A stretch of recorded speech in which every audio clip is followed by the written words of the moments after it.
கிறிஸ்துவுக்குள் அன்பானவர்களே, ஆண்டவராகிய இயேசு கிறிஸ்துவின் நாமத்தினாலே உங்கள் யாவரையும் நான் அன்போடு கூட வாழ்த்துகிறேன். தேவனாகிய கர்த்தர் ஒரு புதிய நாளிலே நம்மை சந்திக்க செய்த தயவுக்காக நான் ஆண்டவரை ஸ்தோத்திரிக்கிறேன். இந்த நாளிலும் தேவனாகிய கர்த்தர் நம்மோடு கூட பேசுகிற ஒரு வசனம் 56ஆம் சங்கீதம் 3வது வசனம். நான் பயப்படுகிற நாளில் உம்மை நம்புவேன்.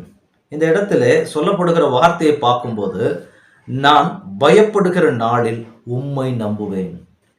எனக்கு அருமையான தேவனுடைய பிள்ளைகளே, நாம் வாழ்க்கையில நம்ம போகக்கூடிய சூழ்நிலைகள்ல அநேக காரியங்களை குறித்த பயங்கள் இன்னைக்கு அநேகருக்கு உண்டு. ஏன்னா இனி வரக்கூடிய நாட்கள்ல நம்ம பார்க்கக்கூடிய நியூஸஸா இருக்கட்டும், நம்ம இப்ப கேட்கிற செய்திகளா இருக்கட்டும், நல்ல செய்திகளை நாம் கேட்கிறது அப்படிங்கிறது ரொம்ப ரேரான ஒரு காலமாக மாறிவிட்டது. எங்க பார்த்தாலும் எந்த நியூஸ் பார்த்தாலும் அந்த அந்த அங்க அந்த பிரச்சனையாச்சு, அங்க அந்த விபத்தாச்சு, அங்க அந்த மாதிரி பிரச்சனை, இந்த மாதிரி போராட்டம், இதே மாதிரி பலப்பட்டதான செய்திகளை நம்ம கேட்டுக்கிட்டே இருக்கிறோம். கேட்கும் போதே ஆட்டோமேட்டிக்காக நம்ம அனுதின வாழ்க்கையிலேயே நமக்கே ஒரு பயம் கொடுக்க ஆரம்பிச்சிருது.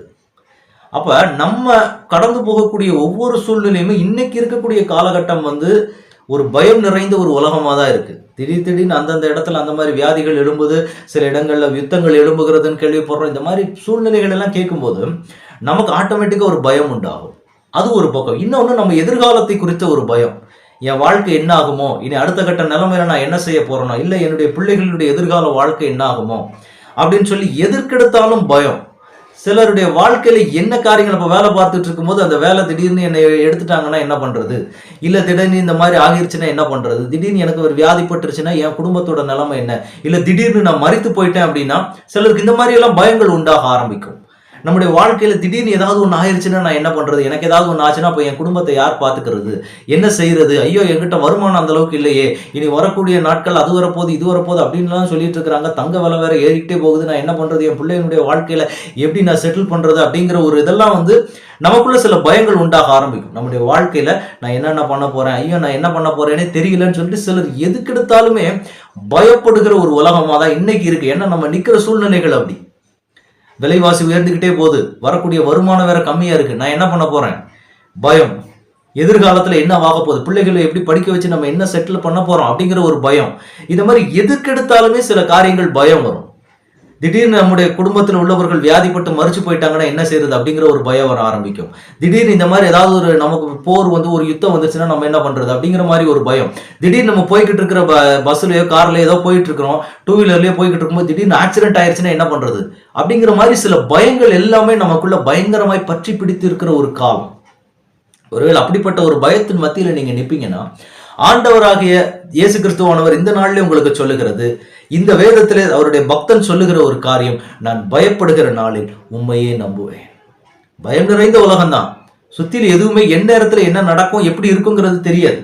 ஆனா அவர் சொல்லுகிற ஒரு வார்த்தை, ஆண்டவரே நான் பயப்படுகிற நாளில் உண்மை நம்புவேன். உங்களை நம்புறதுனால எனக்கு ஒரு பக்கம் பயம் இருந்தாலும் என் தகப்பன் என்னை பார்த்து கொள்வார். என் தகப்பன் என்னோடு கூட இருக்கிறார், என்னை வழி நடத்துகிற ஒரு ஆண்டவர் என் கூட இருக்கிறார், எனக்காக அவர் உயிரையே கொடுத்திருக்கிறாரே, என்ன அவர் பார்த்து கொள்வார் அப்படிங்கிற ஒரு நம்பிக்கை நமக்கு உண்டாகிறதுன்னு சொல்லி இந்த இடத்துல பக்தன் சொல்லுகிறார். இன்னைக்கு நீங்க என்ன செய்ய போறீங்க? பயத்தின் மத்தியில் இருக்கிறீங்களா? எதிர்காலத்தை குறித்த பயமா, வாழ்க்கையில என்ன ஆக போகுது அப்படிங்கிற போராட்டமா, என் வாழ்க்கை எப்படி கட்டப்படும், என் குடும்பம் எப்படி முன்னேற்றப்பட போகுதுன்ற ஒரு பயம், எப்படி இந்த குடும்பத்துல இந்த போராட்ட உலகத்துல நம்ம எப்படி வாழப்போகிறோங்கிற ஒரு பயம் வருதா?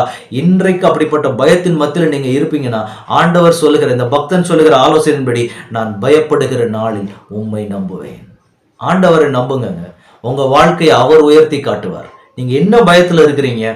மரணத்தை குறிச்ச பயம் வருதா, இல்ல எதிர்காலத்தை குறிச்ச பயம் வருதா, இல்ல நடக்கிற சுத்தில கேட்கக்கூடிய செய்திகளை குறிச்சு பயம் வருதா, இல்ல சில காரியங்கள் உங்க கனவுல சில காரியங்கள் தோன்றி உங்களை பயமுறுத்துற மாதிரி சில காரியங்கள் வருகிறதா?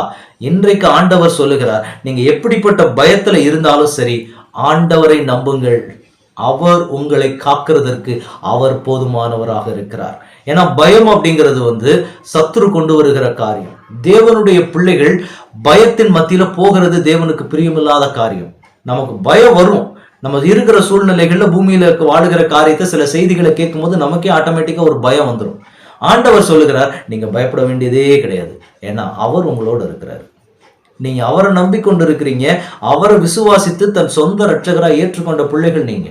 அதனால நீங்க பயப்படுகிற மாதிரி ஒரு சம்பவமும் உங்க வாழ்க்கையில நடக்க போவது கிடையாதுன்னு ஆண்டவர் இன்றைக்கு உங்களை ஆற்றுப்படுத்துகிறார்.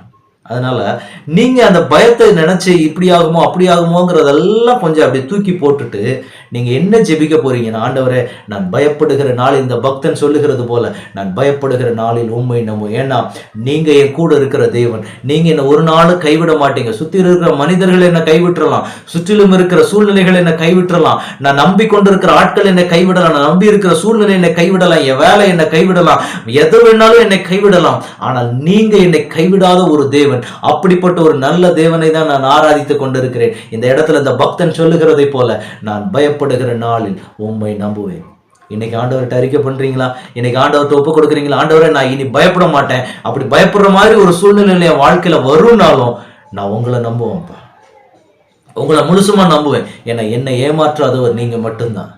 என்னை கரை சேர்க்க போகிறவர் நீங்க மட்டும்தான். கூட நிற்கிற ஆட்கள் என்னை எவ்வளவு காலங்கள் கூட வருவாங்கன்னு எனக்கு தெரியாது.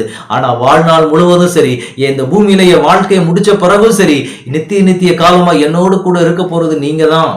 அதனால உங்களை தான் நான் நம்ப போறேன்னு சொல்லி இன்றைக்கு ஆண்டவரிடத்துல ஒப்பு கொடுக்க போறீங்களா? இந்த பக்தன் அறிக்கையிடுற மாதிரி இன்னைக்கு நம்மளும் அறிக்கையிட போறோம். நான் பயப்படுகிற நாளில் உம்மை நம்புவேன்.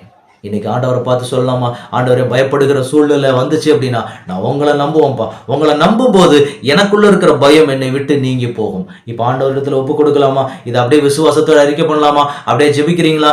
ஆண்டவருடைய சமூகத்துல அப்படியே ஒப்பு கொடுக்கலாமா? தகப்பனே, உடைய பிள்ளைகள் உடைய முகத்தை நோக்கி பார்க்கறாங்க. ஆண்டவரை பார்த்து அந்த பிள்ளைகளுடைய வாழ்க்கையில பலவிதமான பயங்கள் இருக்கு. ஆண்டவரை அந்த பயத்தை அந்த பிள்ளைகள் எல்லைகளை விட்டு இப்பொழுது அப்புறப்படுத்துகிறேன் தகப்பனே.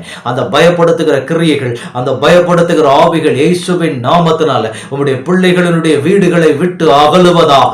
என்னென்ன பயம் உண்டாகிறதோ, இத மரண பயம் உண்டாகக்கூடிய பிள்ளைகள் இருக்கிறாங்க. கனவுல சில காரியங்கள், சில எண்ணங்கள் உள்ள வந்து நிற்கிறதுனால சில உருவங்களை பார்த்து, சில காரியங்களை பார்த்து பயந்து கொண்டு இருக்கிற பிள்ளைகள் இருக்கிறாங்கப்பா. இயேசுவின் நாமத்தினால அந்த பிள்ளைகளுடைய எல்லைகளை விட்டு அந்த சத்துருக்களின் கிரியைகளை அப்புறப்படுத்துகிறேன். எதற்கெடுத்தாலும் பயம் பயம் பயம், மரண பயத்துல போய் கொண்டிருக்கிற பிள்ளைகள், வாழ்க்கை குறித்த பயத்துல நின்று கொண்டு இருக்கிற பிள்ளைகளை ஆண்டவரே ஒரு விஷயம் இப்பொழுது அந்த பயத்தின் ஆவி அவர்களை விட்டு விலகுவதாக, அந்த பயம் அவர்களை விட்டு எடுக்கப்படுவதாக. இயேசுவின் நாமத்தினாலே பயப்படாதே, நான் உன்னோடு கூட இருக்கிறேன் என்று வாக்கு பண்ணின தேவன் உங்களுடைய பிள்ளைகளை இப்ப ஆற்றி தேற்றுங்கப்பா.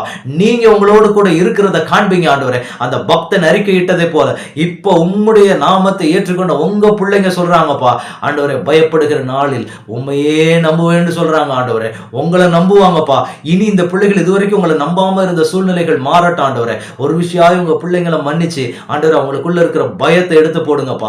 என்ன பயத்துல நிக்கிறாங்களோ அந்த குடும்பத்துக்கு அந்த பயத்திலிருந்து நீங்களாக்கி மீட்கிற ஒரு நல்ல தேவன் நான் உங்களோடு கூட இருக்கிறேன்னு நீங்க அந்த பிள்ளைகளோட பேசி அந்த பிள்ளைகளுக்கு நீங்க ஆலோசனை கொடுத்து அந்த பிள்ளைகளை நடத்தும்படி ஆண்டவரே உங்க பாதத்துல முழுவதுமாக அர்ப்பு கொடுக்குறேன்னு சொல்லி ஆண்டவரே உங்க பிள்ளைகளை ஒப்பு கொடுக்குறோம்ப்பா. நீங்க உங்க பிள்ளைகளை பார்த்துக்கொள்ளுங்க ஆண்டவரே. பயப்படுகிற நாளில் உண்மையே நம்புகிற கிருபையை கொடுத்து உங்க பிள்ளைங்களை நடத்துங்கப்பா. உங்க கைகளை ஒப்பு கொடுக்கிறேன் இயேசு கிறிஸ்துவின் நாமத்தில் ஜெபம் கேளும் எங்கள் நல்ல பிதாவே. ஆமேன், ஆமேன், ஆமேன். God bless you.